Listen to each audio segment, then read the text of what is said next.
Students आज हम करने जा रहे हैं एल्युमिनियम का स्ट्रक्चर और साथ में ही हम ग्रुप 14 के एलिमेंट्स के बारे में भी पढ़ लेंगे। ठीक है स्टूडेंट्स, तो सबसे पहले हम देखेंगे कि एल्युमिनियम जो है उसके क्लोराइड जो होते हैं वो कौन सी स्ट्रक्चर बनाते हैं। जी देखो, एक एल्युमिनियम जो है मेटल है तो उसके साथ 3 क्लोराइड आयंस जो है वो अटैच हुए हैं एल्युमिनियम के साथ, तो इसे बोलते हैं हम एल्युमिनियम ट्राइक्लोराइड। एल्युमिनियम ट्राइक्लोराइड ही बोलेंगे क्योंकि एल्युमिनियम के साथ 3 क्लोराइड, 3 के लिए हम वर्ड यूज़ करते हैं ट्राई। सो एल्युमिनियम के साथ 3 क्लोराइड लगे हुए हैं, इसीलिए हम यूज़ कर रहे हैं वर्ड ट्राई क्लोराइड। ठीक है, तो लेकिन ये ट्राइक्लोराइड इतना ये स्टेबल नहीं होता, तो ये जल्दी जल्दी किस में कन्वर्ट हो जाता है, वो इस स्ट्रक्चर में कन्वर्ट हो जाता है जिसे हम डाइमर बोलते हैं। तो डाइमर में देखो, एक एल्युमिनियम है जो दूसरे एल्युमिनियम के साथ थ्रू टू क्लोराइड के थ्रू जुड़ा हुआ है। ठीक है, तो ये हमारे जो है दो ब्रिज बना रहे हैं। ठीक है, तो और ये टर्मिनल क्लोराइड बन गए इसमें, तो ये इस तरीके से एग्जिस्ट कर जाता है। ठीक है, तो इसमें ये ऐसा नहीं है कि वो सिर्फ AlCl3 की तरह ही एग्जिस्ट करे। सो ऐसे एग्जिस्ट नहीं करता, ये एग्जिस्ट करता है Al2Cl6 की तरह ये एग्जिस्ट कर जाता है, तो जिसे हम डाइमर बोलते हैं। तो ये डाइमर की जो है स्ट्रक्चर है, तो आपको Al2Cl6 की डाइमर की स्ट्रक्चर जो है वो आनी चाहिए। ठीक है स्टूडेंट्स, तो नेक्स्ट हम देख लेते हैं, ये इसका क्लोराइड है, बहुत ही इंपॉर्टेंट है from exam point of view से। ठीक है, सो नेक्स्ट देखो कि एल्युमिनियम के कुछ यूजेस और बोरॉन के कुछ यूजेस देख लेते हैं कि एल्युमिनियम हमारा कहाँ कहाँ यूज़ होता है। एल्युमिनियम बहुत जो यूज़ किया जाता है इंडस्ट्री में और हमारे डेली लाइफ में। ठीक है, तो ये बहुत सारे जो है कंपाउंड बनाता है, कुछ तरीके अलॉय बनाता है। एल्युमिनियम को कॉपर के साथ मिक्स कर देंगे तो अलॉय बन जाएगा, मैग्नीज के साथ मिक्स कर देंगे तो अलॉय बनेगा, मैग्नीशियम के साथ, सिलिकॉन के साथ या जिंक के साथ जब मिक्स करेंगे तो हमारे पास अलॉय बनेगा। अलॉय क्या होता है, दो मेटल का मिक्सचर होता है। तो जब भी हम दो मेटल का मिक्सचर बना देंगे तो उसको हम अलॉय बोलते हैं। आपने सुना भी होगा कि हमने कार के अलॉय व्हील डलवाए हैं। कुछ लड़के ऐसे भी बोलते हैं कि हमने गाड़ी के या हमने बाइक के अलॉय व्हील डलवाए हुए हैं। अलॉय का मतलब क्या होता है कि इससे हमें टफनेस मिल जाती है, तो टफनेस का मतलब है, और शाइनिंग भी अच्छी आ जाती है। तो टफनेस और शाइनिंग के लिए, मैटर को अट्रैक्टिव बनाने के लिए और स्ट्रॉन्ग बनाने के लिए, उसकी प्रॉपर्टीज़ जो है इम्प्रूव करने के लिए हम एक मेटल को दूसरी मेटल में मिक्स कर देते हैं। तो एल्युमिनियम को जब मिक्स किया गया कि दूसरी मेटल के साथ, कॉपर के साथ या Mn के साथ या Mg के साथ या सिलिकॉन के साथ या जिंक के साथ, तो उसका क्या बन जाएगा, हमारे पास अलॉय बन जाएगा, जो कि हमारे लिए बहुत ही बेनिफिशियल है। सो नेक्स्ट देखो, अलॉय हमारा एल्युमिनियम है और इसके अलॉय हमें पैकिंग के यूटेंसिल्स, बर्तन बनाने के भी काम आता है, कंस्ट्रक्शन वर्क में यूज़ होता है, एरोप्लेन में। एरोप्लेन देखो, एरोप्लेन के जो विंग्स होते हैं, जो उसके विंग्स होते हैं बहुत स्ट्रॉन्ग होने चाहिए क्योंकि हवा के साथ वो टूट ना जाए, इसलिए उनको जो है वो बनाया जाता है बहुत ही स्ट्रॉन्ग। और एल्युमिनियम ऐसा मटेरियल है जो लाइट भी होता है और स्ट्रॉन्ग भी होता है, इसलिए वो आपस में एक अलॉय बनाकर उन्हें जहाज़ों में यूज़ किया जा सकता है और इसका ट्रांसपोर्ट इंडस्ट्री में भी यूज़ किया जाता है। It is a good transmission of the electricity. So conductor है, बहुत अच्छा कंडक्टर भी है। अगर आपने वेल्डिंग की प्रोसेस को सुना होगा, कोई जैसे क्रैक आ गया, कोई आयरन की चीज़ बनी है, उसमें कोई क्रैक आ जाता है, उस क्रैक को भरने के लिए एल्युमिनियम थर्माइट प्रोसेस यूज़ की जाती है, उस क्रैक को ठीक किया जाता है। क्रोमियम और मैग्नीज भी उसके साथ यूज़ किए जाते हैं। ठीक है, तो ये थे इसके इम्पोर्टेंट यूजेस। सो नेक्स्ट देखते हैं बेटे। सो नेक्स्ट हमारे पास है ग्रुप 14 फैमिली। ग्रुप 14 फैमिली है, इसमें कौन कौन से आ जाते हैं, कार्बन, इसमें हमारे पास mostly carbon, silicon, germanium, tin का देखो SN होता है। ठीक है सिंबल, लेड का होता है PB। तो ये हमारे पास सारे के सारे सिंबल हैं ग्रुप 14 एलिमेंट। कार्बन हो गया, सिलिकॉन हो गया, जर्मेनियम हो गया, टिन हो गया, लेड हो गया, ये these are all symbols and elements of group 14। तो इनकी जर्नल इलेक्ट्रॉनिक कन्फिग्रेशन की बात की जाए तो इसकी NS2 NP2 है, मतलब कि S में भी 2 इलेक्ट्रॉन है और P में भी जो है वो 2 ही इलेक्ट्रॉन होंगे, इसीलिए ये ग्रुप 14 का मतलब है 4। आउटर मोस्ट शेल में जो इलेक्ट्रॉन इसके आएंगे वो 4 होंगे, ठीक है। सो नेक्स्ट इसका देख लेते हैं कोवलेंट रेडियस। कोवलेंट रेडियस देखो, टॉप टू बॉटम इसका कोवलेंट जो रेडियस है वो इंक्रीज करेगा, बस carbon from carbon to silicon, ठीक है। तो लेकिन इसमें silicon to lead small increase is found. तो लेकिन इसमें देखो कि सिलिकॉन से लेकर लेड तक जो है वो इतना ज़्यादा कोवलेंट रेडियस में इंक्रीज नहीं होता जितना कि हम एक्सपेक्ट करते हैं इसमें, ठीक है स्टूडेंट्स। सो नेक्स्ट मूव करते हैं कि हमारे पास ग्रुप 14 की प्रॉपर्टीज़ कौन कौन सी है। सो आयोनाइजेशन थेरेपी, आयोनाइजेशन थेरेपी इसकी ज़्यादा होगी ग्रुप 13 से। ग्रुप 13 से इसकी आयोनाइजेशन थेरेपी ज़्यादा ही होगी, कम नहीं होगी, क्योंकि लेफ़्ट टू राइट जैसे हम डालते हैं इन पीरियड तो आयोनाइजेशन एंथैल्पी जो है वो इंक्रीज़ करेगी, ठीक है, क्योंकि टॉप टू बॉटम तो डिक्रीज़ करती है।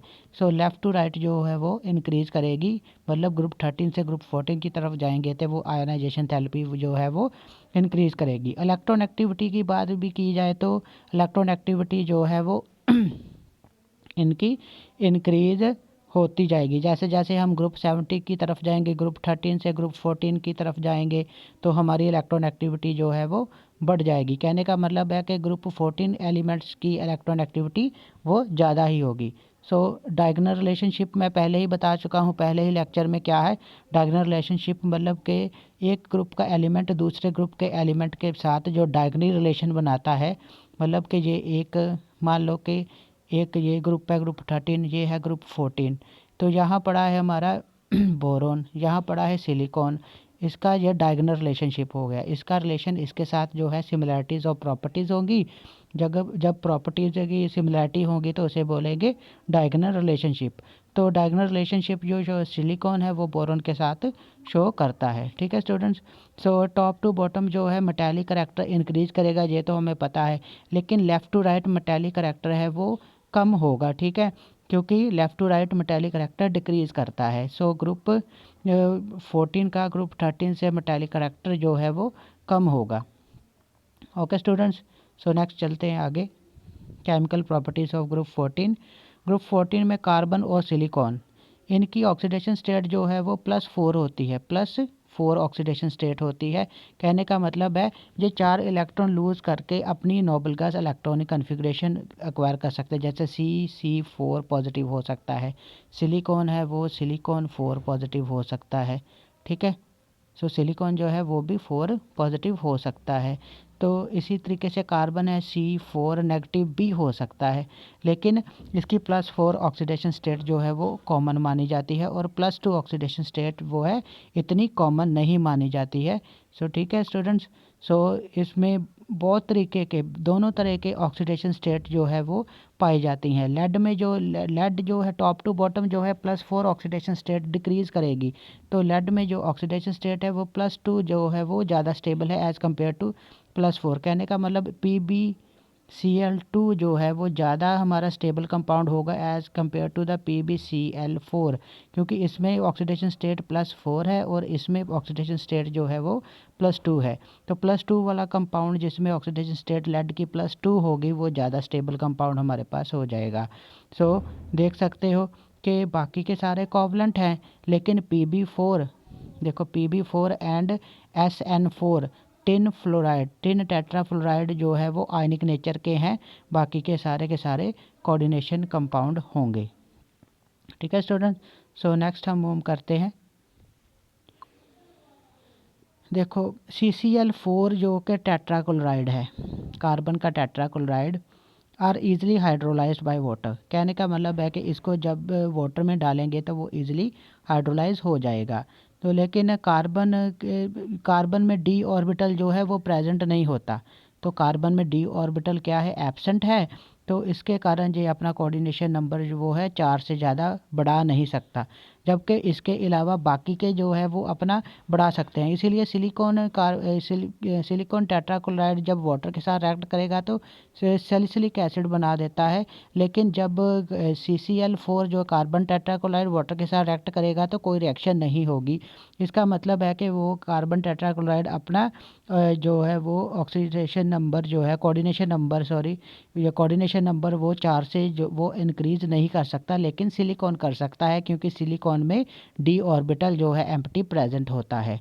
ठीक है स्टूडेंट्स। सो नेक्स्ट हम चलते हैं कि आगे देख लेते हैं हमारे पास allotropic forms of carbon. Carbon की कौन कौन सी एलोट्रॉपिक फॉर्म्स है, मतलब कि कार्बन एक फॉर्म में एग्जिस्ट नहीं करता, एक से ज़्यादा फॉर्म में वो एग्जिस्ट करता है। कौन कौन सी है इसकी allotropic forms? Diamond, graphite and fullerenes. तो जो मेन टाइप है वो मेन तो ये दो हैं, लेकिन मैं फुलरेन के बारे में भी आपको बता देता हूँ कि कौन कौन सी हैं इसमें। देखो, अगर बात की जाए डायमंड की, डायमंड एक ऐसा कंपाउंड है जो कि कंडक्टर नहीं है, दैट इज़ अ इंसुलेटर।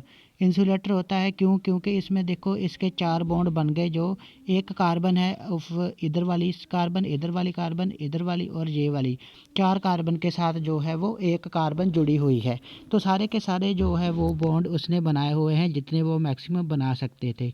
इसमें कोई भी फ्री इलेक्ट्रॉन प्रेजेंट नहीं है। तो इसमें जो कार्बन होगी वो sp3 हाइब्रिडाइज्ड कार्बन होगी और टेट्राहेड्रल जो स्ट्रक्चर इसमें बन जाएगा। ठीक है स्टूडेंट्स। सो नेक्स्ट हम चलते हैं इसकी आगे की जो फॉर्म है, जो है ग्रेफाइट। सो ग्रेफाइट में आप देख सकते हो कि इसमें लेयर्ड स्ट्रक्चर होती है, एक लेयर दूसरी लेयर के ऊपर प्रेजेंट है। सो ये फर्स्ट लेयर है, this is second layer, this is third layer. इसमें 3 लेयर्स बनी होती हैं। तो एक लेयर में जो है एक कार्बन है ना, वो 3 कार्बन के साथ ही अटैच होती है। ठीक है, तो 2 तो उसके उसी लेयर की है, तो तीसरी जो बॉन्ड बनाया उसने नेक्स्ट वाली जो है लेयर है उसके साथ जो है वो एक बॉन्ड बनाया है। So one layer can move over the other, एक लेयर जो दूसरी लेयर के ऊपर मूव करती है, इसलिए इसने 3 बॉन्ड बनाए हैं, कार्बन ने 3 बॉन्ड बनाए हैं ग्रेफाइट में, और इसका एक इलेक्ट्रॉन जो है वो फ्री होता है। तो ये इलेक्ट्रॉन जो फ्री इलेक्ट्रॉन है, this is responsible for the conductance. So ये दैट्स वाई हमारे पास ग्रेफाइट जो है वो कंडक्टर होता है, क्योंकि इसमें फ्री इलेक्ट्रॉन प्रेजेंट होते हैं, एक लेयर दूसरी लेयर के ऊपर मूव करती है, और कार्बन ने इस जहाँ 3 बॉन्ड बनाए हैं, और इसमें जो कार्बन है वो क्या होती है, sp2 हाइब्रिडाइज्ड होती है, जबकि डायमंड में sp3 हाइब्रिडाइज्ड कार्बन प्रेजेंट थी। ठीक है, इसमें शीट लाइक स्ट्रक्चर होती है जो सॉफ्ट एंड स्लिपरी जो होती है। ठीक है। सो नेक्स्ट हम चलते हैं हमारे नेक्स्ट फॉर्म पे, फुलरीन। ये अगर आप देख सकते हो कि ये ऐसा लग रहा है कि जैसे कि एक फ़ुटबॉल हो, इसकी स्ट्रक्चर एक फ़ुटबॉल की तरह होती है। तो इसको जो डिस्कवर किया था इसकी डिस्कवरी आप देख सकते हो कि जो 3 साइंटिस्ट थे जिन्होंने की थी, एक RE स्माइले, RF curl and HW कराटो। तो ये 3 साइंटिस्ट थे जिन्होंने फ्लोरीन की डिस्कवरी की थी। फ्लोरीन में कम से कम कार्बन जो है वो 60 होते हैं। कम से कम कितने कार्बन होते हैं? 60 कार्बन। जो ब्लैक ब्लैक वाले दिखाई दे रहे हैं ये कार्बन है। ठीक है, तो एक कार्बन दूसरे कार्बन के साथ मिलके ऐसे हेक्सागोनल स्ट्रक्चर और पेंटागोनल स्ट्रक्चर भी, यहाँ देखो यहाँ पेंटागोनल स्ट्रक्चर भी, इस तरीके से hexagonal structures and pentagonal structures जो हैं वो बनी होती हैं, आपस में कार्बन्स जुड़ी होती हैं, सारी की सारी आपस में कार्बन्स जो है जुड़ जाती हैं। तो ये फुटबॉल लाइक स्ट्रक्चर बनाते हैं, और इस फुटबॉल लाइक स्ट्रक्चर को बकमिंस्टर फ्लोरीन स्ट्रक्चर भी बोल देते हैं। ठीक है, ये बॉल लाइक स्ट्रक्चर प्रेजेंट होती है। सो ये तीसरा इसका फॉर्म थी कार्बन की। सो नेक्स्ट देख लेते हैं हमारे पास कार्बन के कुछ important compounds. Carbon monoxide. Carbon monoxide देखो कैसे प्रिपेयर की जा सकती है। सो कार्बन मोनोक्साइड को प्रिपेयर करने के लिए हमारे पास so you can watch the carbon monoxide. Carbon monoxide जो है इसका सिंबल क्या होता है? CO। ठीक है। कार्बन मोनोऑक्साइड जब limited supplied of oxygen, oxygen मतलब हमें ज़्यादा सप्लाई नहीं करनी है, ऑक्सीजन कम देंगे तो हमारे पास क्या बन जाएगा, कार्बन मोनोऑक्साइड बन जाएगा। So it is also prepared by the passage of the steam, steam को किसने, हॉट कॉक के ऊपर डाल दिया। अगर हॉट कॉक के ऊपर हम स्टीम का प्रेशर डालते हैं तो इससे भी हमारे पास कार्बन मोनोऑक्साइड बन जाएगा। ओके स्टूडेंट, सो नेक्स्ट हम देखते हैं हमारे पास नेक्स्ट कंपाउंड हमारे पास कार्बन डाइऑक्साइड। कार्बन डाइऑक्साइड में देखो हमें ज़्यादा एयर देनी है लेकिन कार्बन मोनोऑक्साइड में कम एयर देनी पड़ती थी। तो कार्बन डाइऑक्साइड बनाना है तो हमें ज़्यादा एयर देनी पड़ेगी कार्बन को, ठीक है। तो लेबोरेटरी में कैसे प्रिपेयर किया जाता है, लेबोरेटरी में प्रिपेयर करने के लिए कैल्शियम कार्बोनेट को HCl के साथ जो है वो सॉल्यूशन के साथ ट्रीट करवाया जाता है। तो हमारे पास कार्बन डाइऑक्साइड और साथ में 2 कैल्शियम क्लोराइड और वाटर जो है एज अ साइड प्रोडक्ट बन जाएंगे। तो ये अनदर मेथड है for formation of carbon dioxide in the laboratory. So next देखो, सो सिलिकॉन डाइऑक्साइड का फॉर्मूला जो होता है SiO2, सिलिकॉन डाइऑक्साइड। सो एक सिलिकॉन जो है वो सात सात 4 ऑक्सीजन के साथ ऐसे जुड़ी होती हैं, फिर वो जो ऑक्सीजन है वो आगे वाली सिलिकॉन के साथ, और फिर सिलिकॉन जो है आगे 4 का ऑक्सीजन के साथ ऐसे जुड़ी होती है, ठीक है। तो इस तरीके से जो है वो इनका केज लाइक स्ट्रक्चर जो बना देता है। तो इसमें कोवलेंट सभी सिलिकॉन जो है कोवलेंट बॉन्ड बना देता है। इस तरीके के हमें टेट्राहेड्रल स्ट्रक्चर जो है हमें मिलती है which is formed by the 4 oxygen atoms. So next देख लेते हैं हमारे पास, नेक्स्ट है हमारे पास सिलिकॉन्स में देखो फॉर्मूला क्या है सिलिकॉन्स का, दैट इज़ R2SiO, और ये होता है रिपीट n टाइम, ठीक है, n टाइम। तो R क्या हो सकता है हमारे पास, R कोई भी अल्काइल ग्रुप जैसे मिथाइल, इथाइल, फिनाइल ग्रुप हो सकता है R की जगह।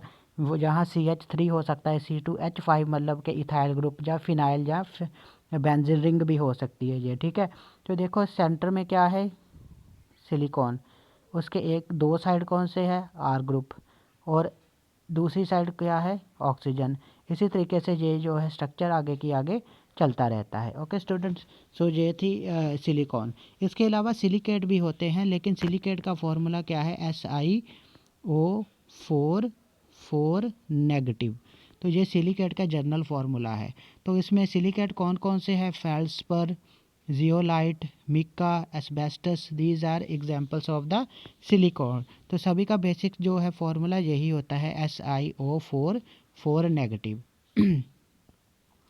सो नेक्स्ट देख लेते हैं हमारे पास जियोलाइट। तो जियोलाइट में देखो ये एक एल्युमिनियम, सिलिकॉन और ऑक्सीजन का जो 3 एलिमेंट से बना हुआ एक कंपाउंड होता है।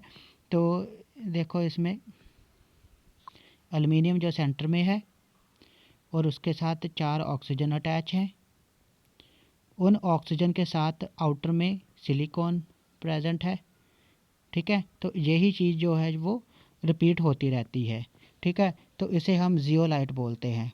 सो zeolite is alumino silicate of metal cation. So इसका कहाँ यूज़ किया जाता है, रिफाइनिंग प्रोसेस में, प्योरीफिकेशन प्रोसेस में, प्योरीफिकेशन में किसी वाटर को प्योरीफाई करना है या फिर किसी कंपाउंड को प्योरीफाई करना है, प्योरीफिकेशन प्रोसेस में इसका जियोलाइट का यूज़ किया जाता है।